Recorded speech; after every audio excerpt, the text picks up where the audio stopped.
What if the person you spent your entire life searching for finally came home, and something was terribly wrong? This is a story sent to me by a viewer from rural Tennessee. I'm going to call her Mara, and I want you to pay close attention, because every single detail matters. It was a Tuesday in October when Mara's younger sister Jess didn't come home from school. Now Jess was 17. She had a part-time job at a diner 2 miles from their house, a route she'd walked at least 100 times. She knew every shortcut, every neighbor, every dog that barked from behind a fence. She wasn't the kind of girl who got lost. But that Tuesday, Jess clocked out at 5:15, said goodbye to her coworkers, and walked out the back door into the parking lot. That was the last confirmed sighting of her. By 7 o'clock, Mara's mom was calling the diner. By 8, she was calling Jess's friends. By 9, she was calling the police. The officer who came to the house that night told them what officers always say, that teenagers run away, that she was probably at a friend's place, that they'd need to wait 48 hours. Her mom looked that officer dead in the eye and said, "My daughter did not run away, she was right." The next 2 weeks were a blur of flyers, search parties, and local news cameras parked outside their house. Mara described it to me as living inside a nightmare you can't wake up from. Except the nightmare has fluorescent lighting and casseroles left on your doorstep by neighbors who don't know what else to do. Volunteers searched the fields and tree lines around town. Divers checked the creek. Her co-workers were interviewed, her phone was pulled. The last ping came from a cell tower 3 miles east of the diner, out toward the old highway, away from home. Nobody could explain why she would have walked that direction. Then on day 16, something happened that made Mara's blood run cold. A woman who lived about 8 miles outside of town, out past the highway down a long gravel road that barely showed up on maps, called the sheriff's department. She said a teenage girl had knocked on her door the night before, disoriented and muddy, and asked to use her phone. By the time deputies arrived, the girl was gone. But the woman described her. Dark hair, medium height, a blue diner apron still tied around her waist. It was Jess. 3 days after that, Jess walked up the driveway at 2 in the morning. Mara was awake. She hadn't been sleeping well since the disappearance, and she heard the creak of the front gate. She looked out the window and saw her sister standing in the yard, just standing there, not moving toward the house, just standing.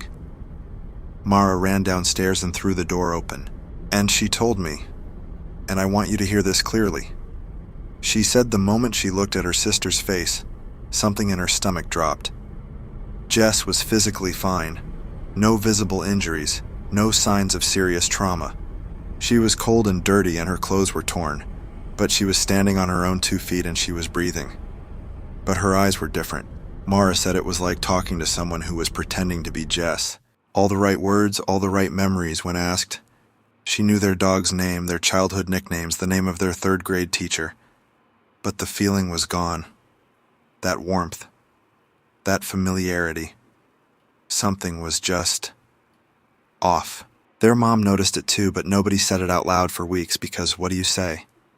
Your missing daughter came home. You're supposed to be grateful.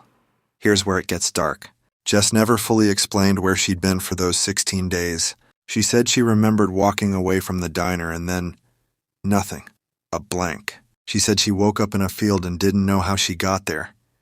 Investigators pushed. A therapist was brought in. Everyone assumed trauma-induced memory loss, which is real and happens, and maybe that's exactly what it was. But Mara told me about specific things that didn't add up. First, Jess's shoes. She'd been wearing sneakers when she disappeared. When she came home, she was wearing a different pair, slightly too large for her feet, laced in a way Jess never laced her shoes. Second, there was a series of scratches on Jess's forearm. Not random scratches, deliberate-looking marks almost like a sequence of lines. A therapist noted it, a detective photographed it. Nobody ever figured out what it meant.